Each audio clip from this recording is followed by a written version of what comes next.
In this episode, we are going to visit yet another gorgeous state capitol building. Then, Minneapolis, which will include a brewery, a sculpture garden, a vibrant downtown, the Mississippi River, the largest mall in America, and then an unplanned detour, which will lead us serendipitously to a steampunk festival. All that coming up next. I'm riding in my RV, wherever I want to be, 'cause I'm free in my RV. Yeah. Well, hello everybody and greetings from Minnesota. Good morning. Well, first things first, the Colorado is filthy. Before we go into Minneapolis, let's go into St. Paul and visit the state capitol. I mean, if you haven't noticed, state capitals have been like a theme of mine lately, right? Let's find parking.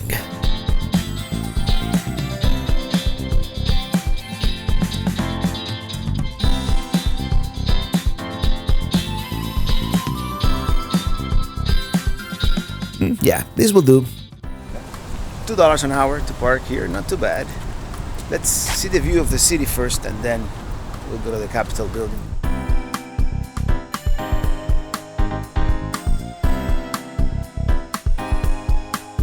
Well, there it is, the downtown St. Paul skyline. Now, let's go see the Capitol building. That, by the way, would be the Cathedral of St. Paul. Very nice. Beautiful building. It was actually modeled after the larger St. Peter's Basilica in Rome. The dome, however, is the largest unsupported marble dome in the world. The one in St. Peter's is actually made out of concrete. This is the Knut Nelson Monument. Born in Norway, he was the state's first foreign-born governor. And John Johnson here, the first native-born governor. It is a majestic building. The golden sculpture at the base of the dome is called Quadriga, created in 1906 by Daniel Chester French. He also did the Lincoln Memorial in DC. It represents the state's drive for progress and prosperity. Let's step inside, and while they do offer a self-guided tour, if you want to see everything, there is a group tour every hour in which they explain pretty much everything and show you areas which are off-limits to the self-guided tour, like the roof.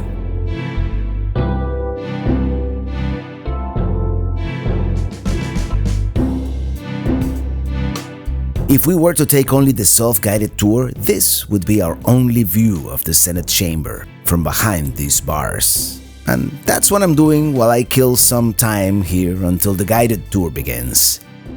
This is the House of Representatives. It is a truly magnificent building, completely renovated in 2017. Well, it took them like 4 years, and you can imagine why. This place is massive. Here's a bust of Chaos Gilbert, the architect of this marvelous structure. And this is where the tour begins, at the governor's reception room, full of symbols engraved on the white oak woodwork, such as corn and other Minnesota products. Very ornate. It is almost too much, like the sort of thing you would find in a French palace or opera house, but it is here in Minnesota.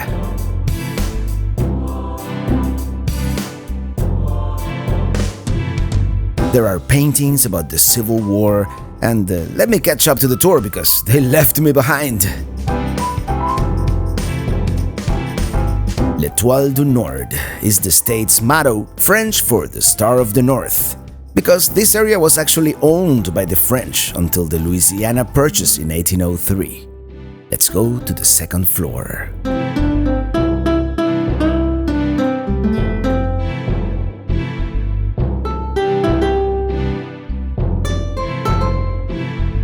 It doesn't look it, but the chandelier is 6 feet in diameter. It weighs over 2,000 pounds and it houses 92 light bulbs in what was the first entirely electrified public building in Minnesota. The marble star, also repeated in brass and glass, again represents the state's motto, the North Star State. Let's see once again the House of Representatives, the largest chamber in the building, with the painting of Lincoln and the sculpture group called Minnesota, the spirit of government. It is an amazing ceiling.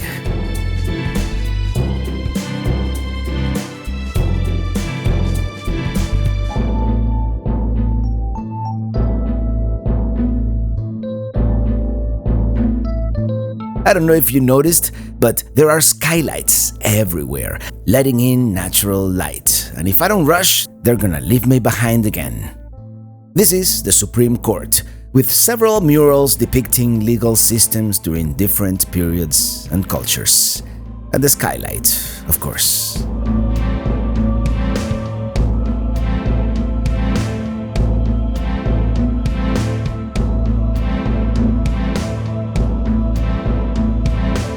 Going up to the third floor.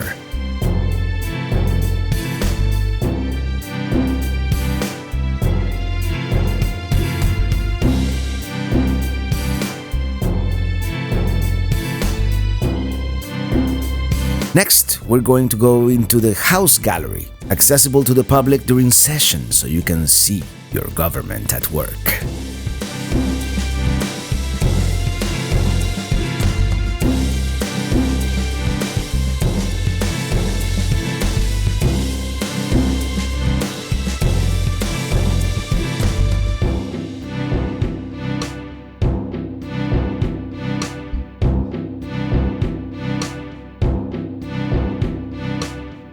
Democratic. We actually have the only split legislature in the country right now. Democratic majority here in the House, Republican majority in the Senate, meaning each desk is equipped with 4 buttons. Green button for a yay vote, red button for that nay vote, a reset button or cancel button in the event they need to change it, and a page button in case they ever need any assistance. Last but not least, let's go up to the roof. Pretty steep spiral staircase here. Some parts can even feel claustrophobic, but the views are totally worth it. That is downtown Minneapolis in the distance. We're going there this afternoon. And downtown St. Paul on this side. And the St. Paul Cathedral with the quadriga sculpture in the foreground. Even more impressive up close.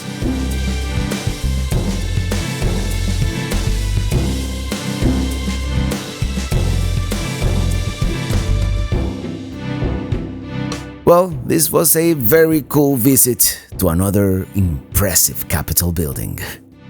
Let's continue.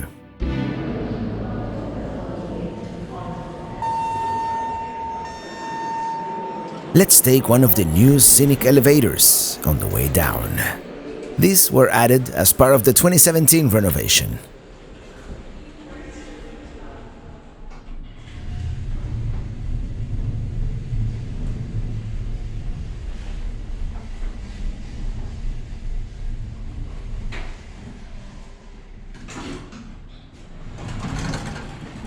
Oh man, I would love to linger and continue exploring, but it turns out my parking meter is expired.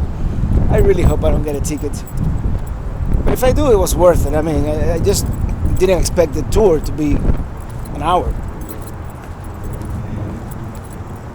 But it was a great tour.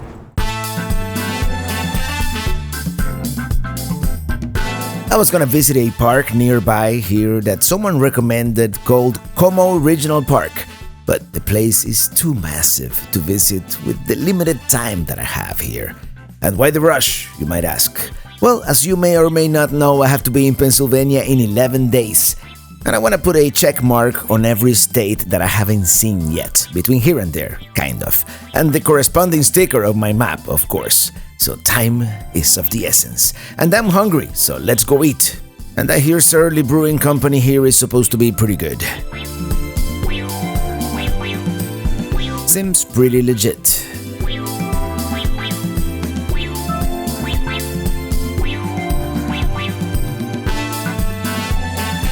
Here's a rye IPA, and it's called a pig pile sandwich. Let's go. Alright, before we continue, I want to talk about Surfshark VPN. And as you probably know, these places, breweries, coffee shops, they usually have pretty good Wi-Fi, pretty good internet, but pretty good insecure internet. And that's where a VPN comes in handy. VPN stands for Virtual Private Network. And what it does, it is an app that you install and a subscription service. And what it does, it creates a private, secure connection between your device and the internet. And that's its main primary function. It does other things too. It has an ad blocker. And another cool feature that it has, you can simulate your location. Let's say you are abroad and you want to, watch your local TV show here in the United States. You just go to Surfshark VPN and you say, I'm in the United States, connecting. And boom, that's all there is to it. And now you can watch your local Netflix or whatever you want to do. So I want to thank Surfshark for sponsoring this episode of our Summer 2019 series. And I'm going to put here some information about how you can get a discount using my promo code and also in the video description. Now, let's go to downtown Minneapolis. Let's go downtown. Well, yeah, there's a traffic jam going to downtown, as you would expect. I'm going to park by the Minneapolis Sculpture Garden and walk from there.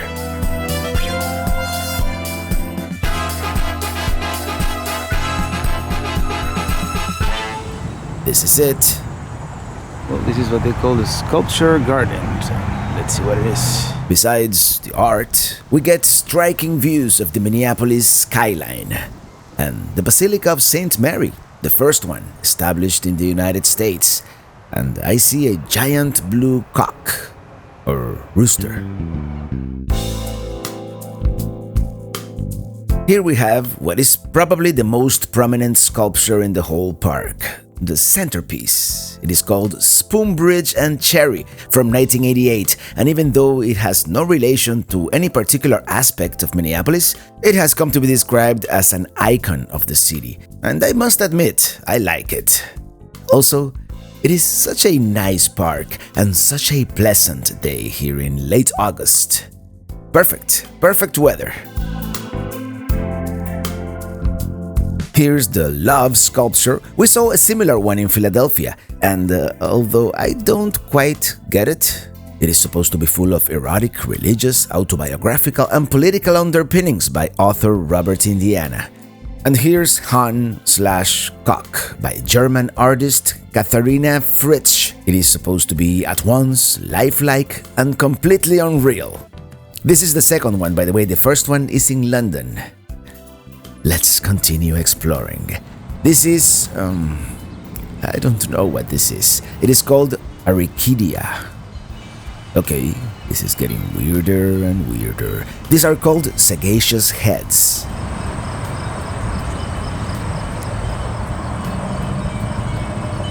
Here's a bell, aptly named For Whom, as in For Whom the Bell Tolls. Supposedly it swings silently once an hour, but I'm not gonna wait. This one is called Hair on Bell on Portland Stone Piers.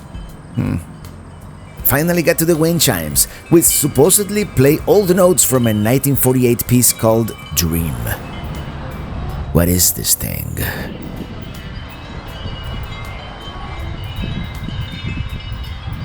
It is called Black Vessel for a Saint. It is a horse made out of sticks. But it is not. It is actually metal. Pretty ingenious. It is called Woodrow by Deborah Butterfield. It all comes back to the cherry.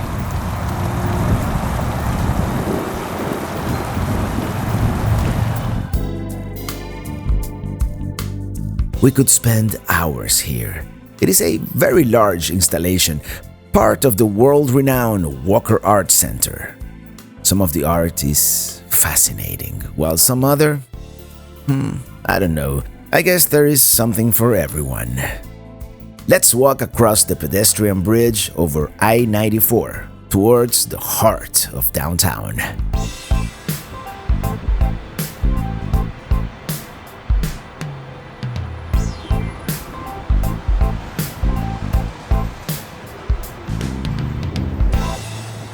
Here's looking back at Sculpture Park. Busy I-94. The building on the right is the actual Walker Art Center. Here, we can see it more clearly now.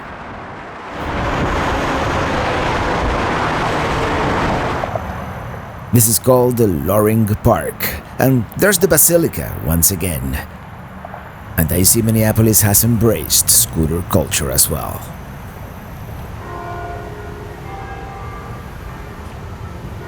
It is a beautifully landscaped park, and this is proof that the only way to really see a city is by walking it. Had I driven to downtown, I would have never seen this. This is the Burger Fountain, and it is a very nice, pretty densely populated residential neighborhood.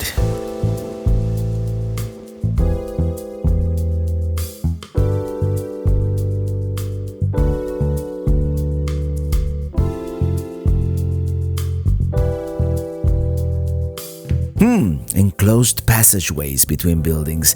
That makes sense in Minnesota's harsh winter climate. I love the juxtaposition of different architectural styles from different eras. The Art Deco Forshey Tower was the tallest building until 1971. This lively street here is Nicollet Mall, lined with restaurants and bars. I kind of wish I was hungry, and if Illy was here with me, we probably would have gone into one of these places.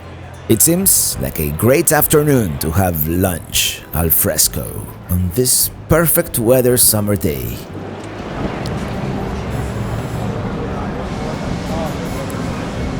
And in this area, a little further down the road, they have a farmer's market.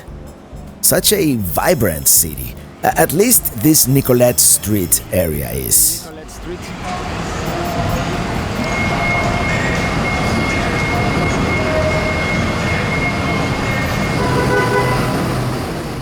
As expected, very noisy downtown, and I have no idea who this is. Ooh, actress Mary Tyler Moore.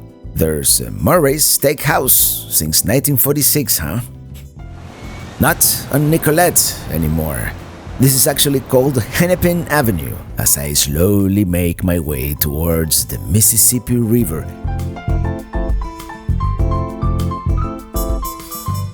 Here we have a light rail system, very nice. And apparently there are two lines, and one of them actually goes all the way to neighboring St. Paul. This part of the city, just 2 blocks away from where we were, looks different, older if you will. Then again, it is a mixture of the old and the new.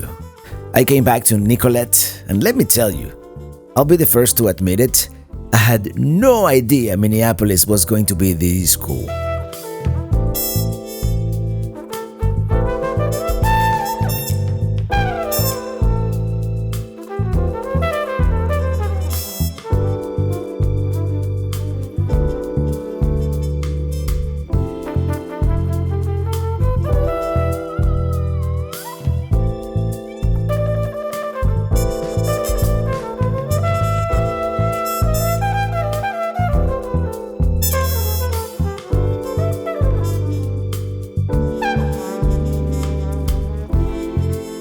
Next to the Federal Reserve Bank. Here we have it, the Hennepin Avenue Bridge, which, you guessed correctly, it spans the Mississippi.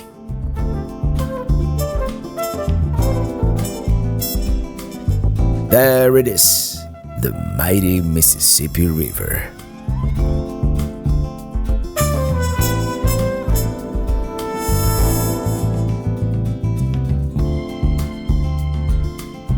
Well, here you have it, the mighty Mississippi.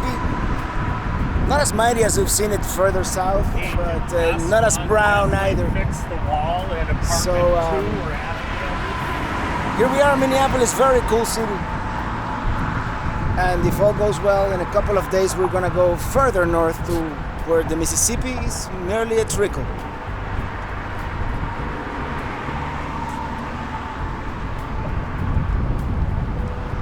But for now, this is a pretty good view here from the bridge in Minneapolis. I better start heading back.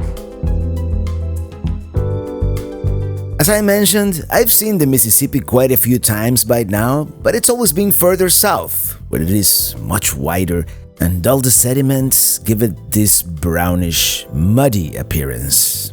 Not at all like this. Well, let's go for a stroll here along the Heritage Trail, I think it is called, right here on the shore on the bank of the Mississippi. There's a bunch of people jogging and biking, and it's such a pleasant afternoon. You know, it's probably 70 degrees here in the shade. Very, very nice weather. There's a dam.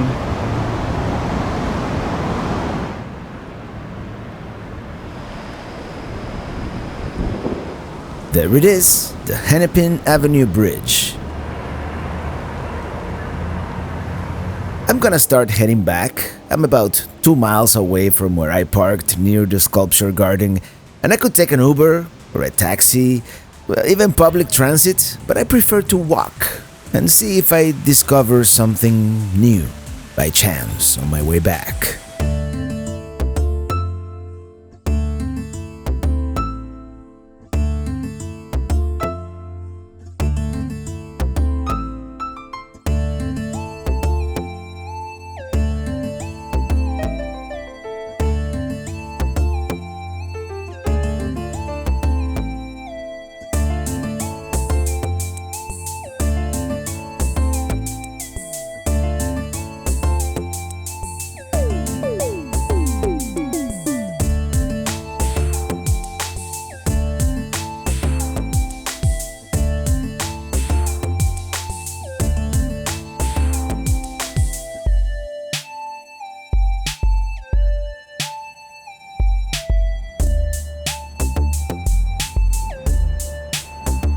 Let's just listen and immerse ourselves in the soundtrack of the city.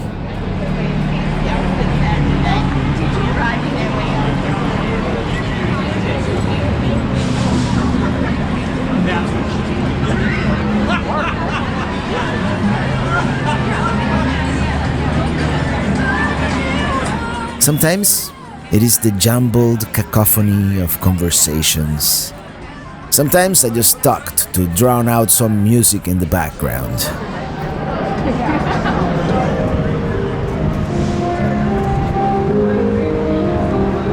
Have I ever mentioned how much I like a city with street musicians? And here we have a whole jazz quintet.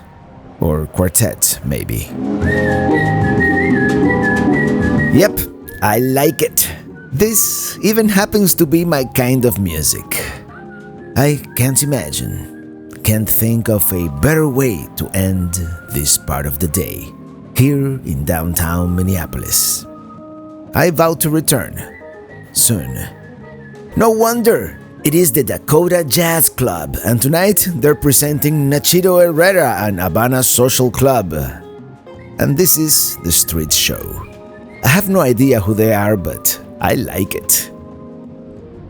Well, there's one thing left to do today, but first I have to go get the car.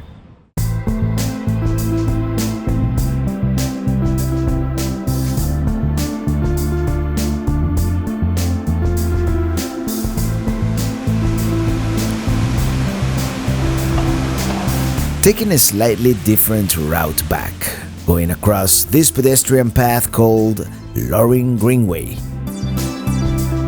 You see, if I hadn't walked back, I wouldn't have discovered this, and all this beautiful landscaping and all these fountains. And we're back by Loring Park.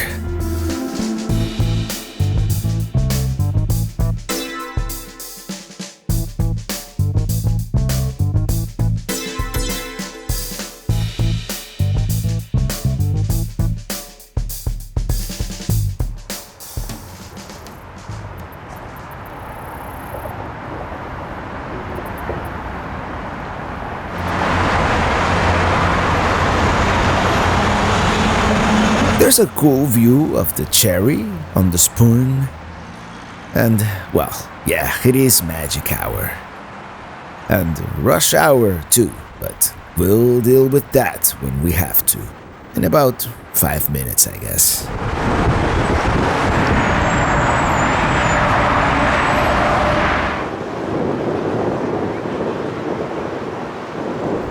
And this is one of those moments when it clicks and a nomad's life kind of makes sense.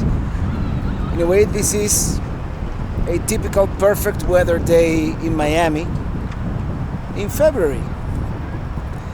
In Minneapolis, it happens in August. And the idea eventually is to look for that perfect 70 to 75 degree weather. This is it.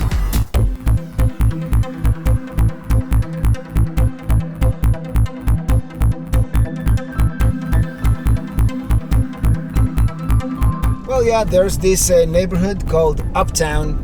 We're gonna check it out real quick here.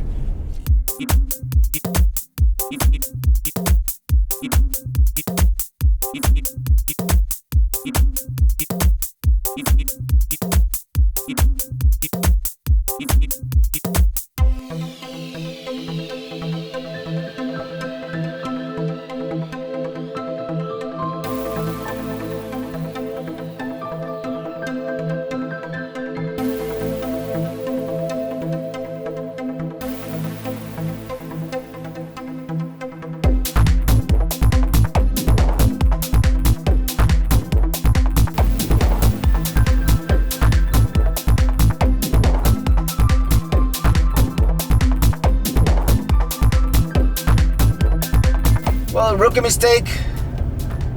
I didn't bring an extra memory card, so no more dash cam, but we're going to Mall of America.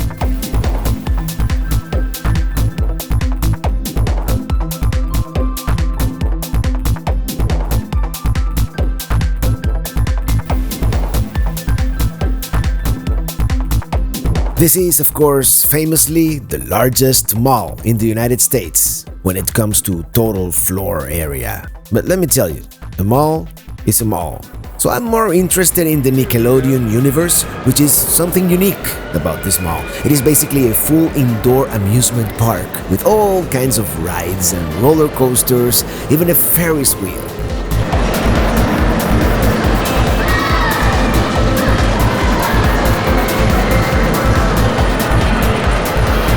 I invite you to take a walk with me along this amusement park, based on Nickelodeon's popular franchises like the Ninja Turtles, Dora, of course, and many, many more.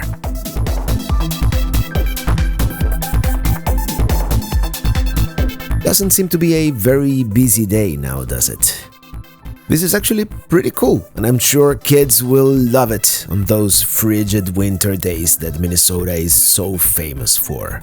Something like this would actually really come in handy in Florida, for example, but with air conditioning instead. If you've ever been to Disney World in August, you know what I'm talking about.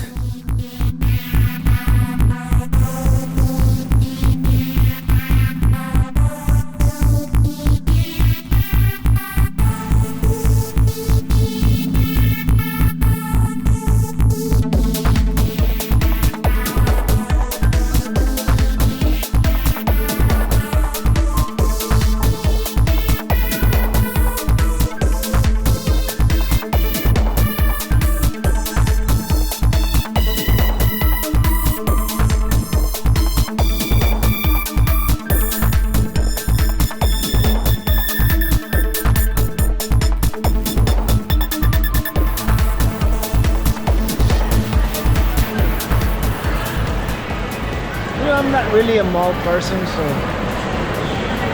I'm not gonna do the whole mall. But I wanted to see the amusement park here in the middle. It's really cool.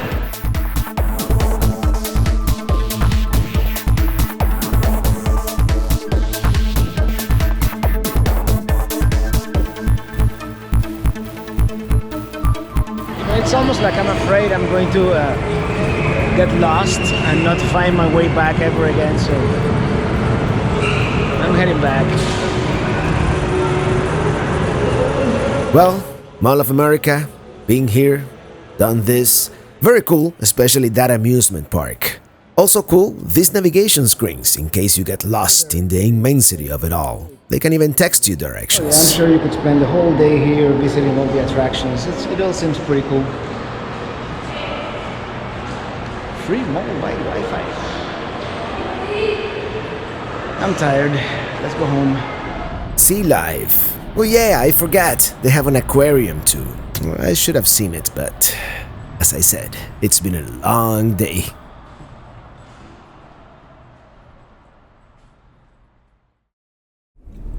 Well, good morning. In 600 feet, turn left onto US 169 South. I'm gonna do something crazy. I'm heading back to Florida. Hurricane forecast. This route avoids road closures on Eagle Creek Avenue Southeast and on West 150th Street. Hurricane forecast does not look good. And yeah, let's do it. Say what? Hurricane? Well, yes. As I am here in Minnesota on August 30th, 2019, there is this major hurricane, Dorian, barreling towards Florida. And while any sensible person would be leaving Florida at this point, I'm actually going back. Well, you know, I have family and property to secure, and at this point, it is uncertain where the hurricane is going to hit, but I'm 3 days away, and I just want to be close enough that if I need to make a beeline back home, I can be back in, let's say, 1 day. So today I'm gonna go about a third of the way to St. Louis, Missouri. I'm about 25 GPS hours away from home.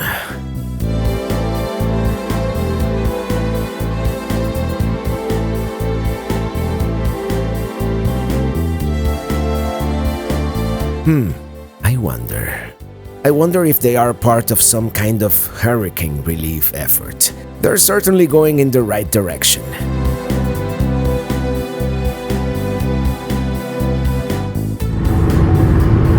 Welcome to Missouri. All right, thank you. Well, see you tomorrow. Well, good morning. So great to have wheels because that way you can change your plans on a whim.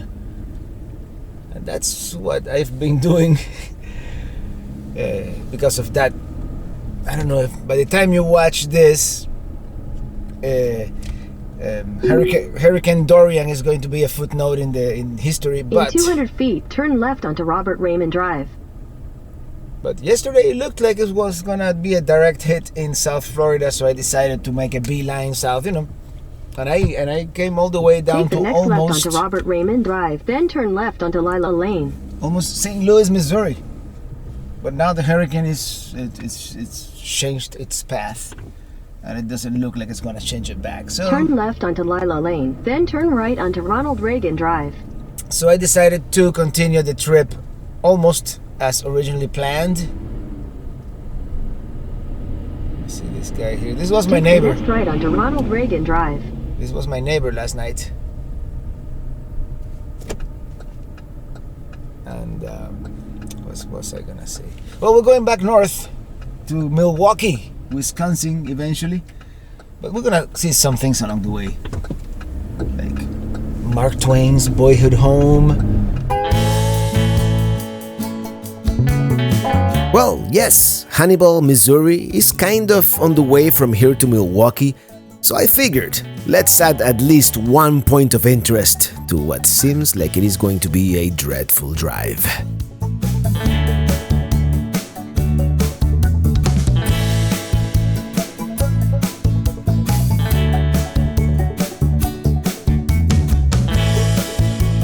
It was only a matter of time before it rained. Here we are, Historic District, Mark Twain Boyhood Home and Museum. Yep, we are at the right place. I don't know if I've mentioned it before, but I've been a Mark Twain fan since I read Tom Sawyer and Huckleberry Finn back in my early teens, maybe even earlier, and it doesn't look like there's RV parking here. Mark Twain Brewing Company. I'm telling you, I think this town is milking good old Samuel Clemens for all it's worth. And the street is closed. There's some kind of festival. Let's find parking somewhere else. 2-hour parking. Perfect. I don't plan to be here any longer than that. Here, I should be fine, right? I wonder what that is.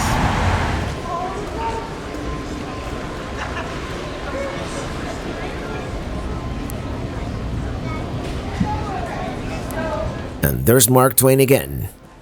Apparently, this is called the Big River Steampunk Festival, and it happens every year during Labor Day weekend. Of course, at this point, I don't know that yet, and I'm amazed at the serendipity of it all. This is the kind of thing that you can't really plan, and you are just grateful when you just happen to be in the right place and at the right time to see something like this.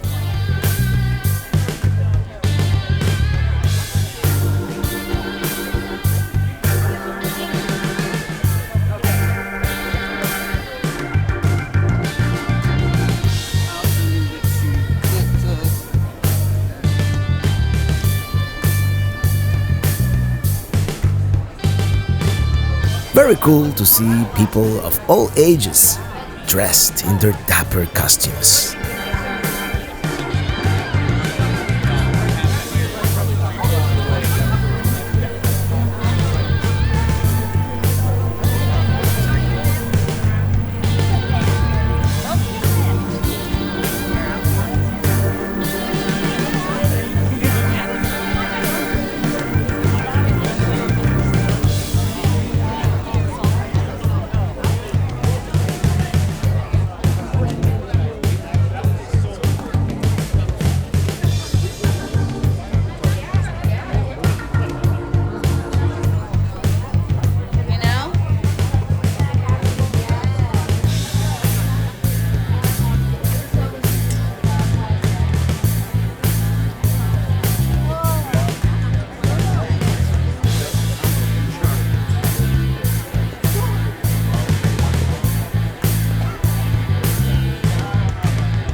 It's like a steampunk festival.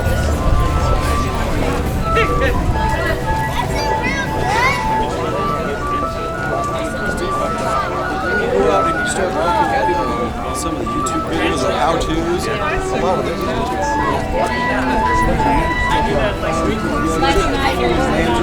Let's check on Minitini real quick. Yep, there it is. Mark Twain Wax Museum and Haunted Tours, Aunt Polly's Treasures, Vicky Thatcher's house. I mean, they even have the fence where Tom Sawyer conned his friends into paying him for the privilege of painting it. Oh, cool. They even have the bucket. So there's the fence. I wonder what Mr. Clemens would have thought about having his legacy so greatly commercialized. You think perhaps he would have liked it this way? Maybe he would. He kind of strikes me as that kind of guy. I'm telling you.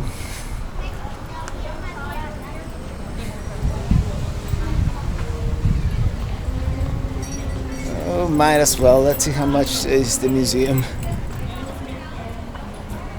One of these days, I am going to reread Tom Sawyer, the original, and maybe spot the similarities or differences between the fictitious St. Petersburg of the book and the real Hannibal.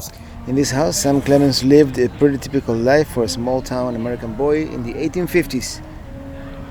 Yet his life here helped to shape him into Mark Twain, one of the greatest writers in the world. As I said, I read Tom Sawyer and Huckleberry Finn back when I was 10 or 12, and I'm sure I read it in Spanish because I didn't speak much English back then. It would be fun to reread it in the original English. Well, I decided not to go into the museum after all. Mark Twain's father-in-law office. Yeah, they sell you like a package for you to see some of the other buildings as well. But I just wanted to see the boyhood home. Mr. Clemens's boyhood home here in Hannibal, Missouri. Let me tell you something. I don't feel so bad about not seeing the boyhood home or the museum. This wasn't even in my plans, and Mark Twain's home will be there if I ever come back. Now, the impeccable timing of arriving here during the Big River Steampunk Festival? What are the chances of that? I'm just going to walk around a little bit, taking in the sights and the sounds. And then it's nearly non-stop all the way to Milwaukee.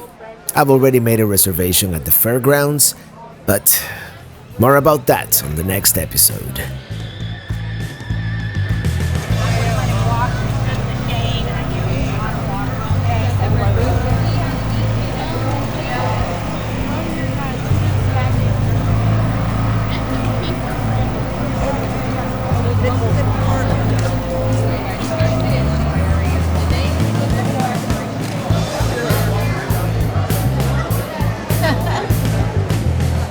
It looks like there's gonna be some contest later today.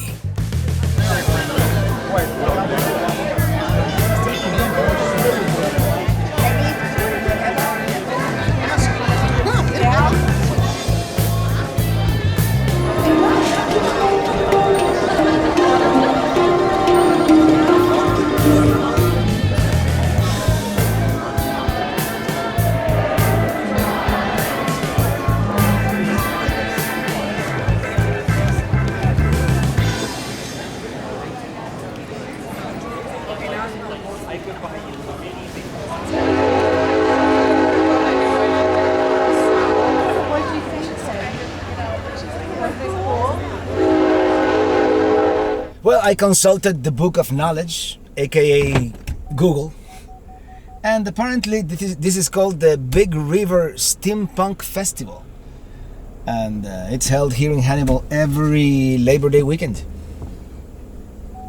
So now we know. Pretty cool. And now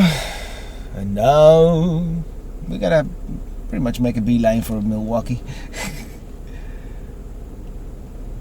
But we'll make it there. Probably the GPS says 4:17, which means we'll make it there probably by 6 p.m. because we have to stop. I'm gonna have to have lunch at some point. And yeah, let's do it. Crossing the mighty Mississippi.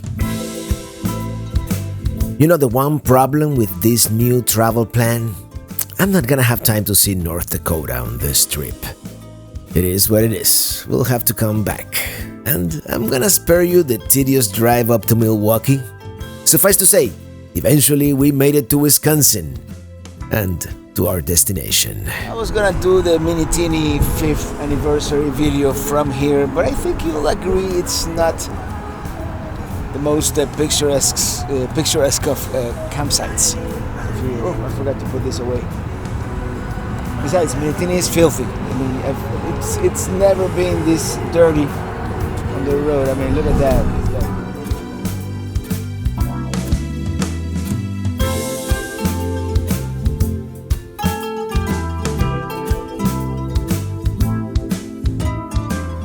I mean, the dirt won't even come off. But a very weird setup here. You have to put your water and electric through a hole in the fence. So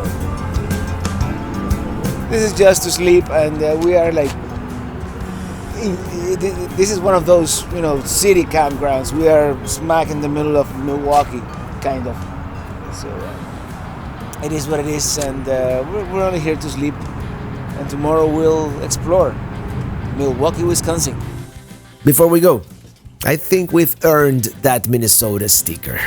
Until the next one, thank you so much for watching, and see you on the road.